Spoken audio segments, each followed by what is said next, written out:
KaraokeBooks. Childhood. Leo Tolstoy. Translated by C.J. Hogarth. Audiobook. Chapter 10. The Sort of Man My Father Was. Papa was a gentleman of the last century, with all the chivalrous character, self-reliance, and gallantry of the youth of that time.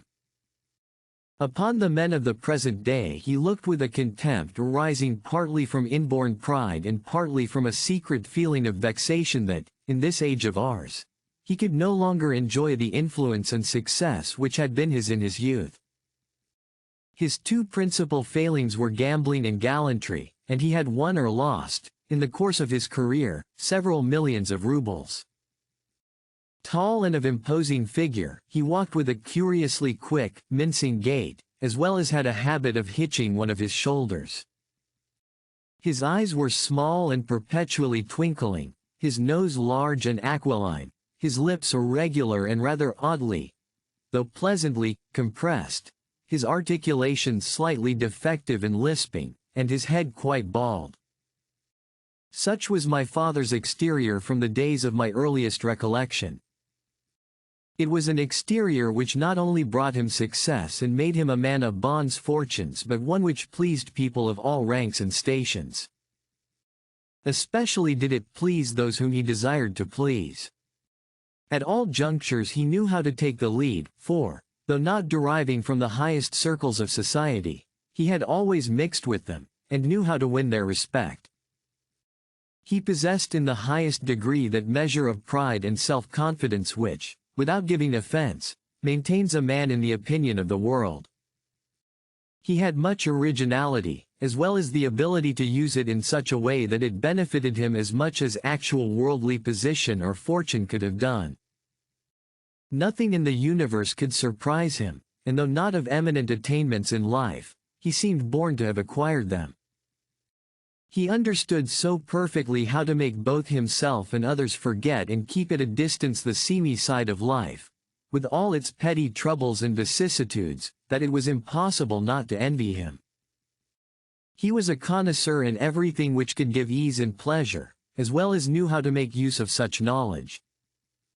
Likewise he prided himself on the brilliant connections which he had formed through my mother's family or through friends of his youth, and was secretly jealous of anyone of a higher rank than himself, anyone, that is to say, of a rank higher than a retired lieutenant of the guards.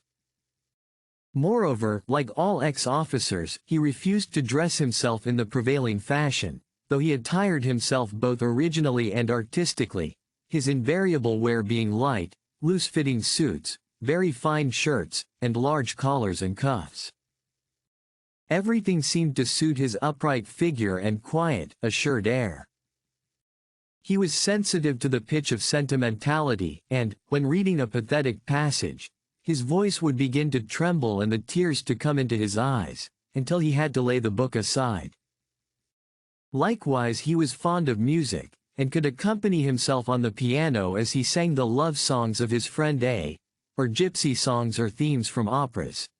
But he had no love for serious music, and would frankly flout received opinion by declaring that, whereas Beethoven's sonatas wearied him and sent him to sleep, his ideal of beauty was, "Do not wake me, youth," as Semenoff sang it, or, "Not one," as the gypsy Tandinsha rendered that ditty. His nature was essentially one of those which follow public opinion concerning what is good, and consider only that good which the public declares to be so. It may be noted that the author has said earlier in the chapter that his father possessed much originality. God only knows whether he had any moral convictions. His life was so full of amusement that probably he never had time to form any, and was too successful ever to feel the lack of them. As he grew to old age he looked at things always from a fixed point of view, and cultivated fixed rules, but only so long as that point or those rules coincided with expediency. The mode of life which offered some passing degree of interest, that, in his opinion, was the right one and the only one that men ought to affect. He had great fluency of argument, and this, I think, increased the adaptability of his morals and enabled him to speak of one and the same act, now as good, and now, with abuse, as abominable. If you liked what you heard, please subscribe to the channel.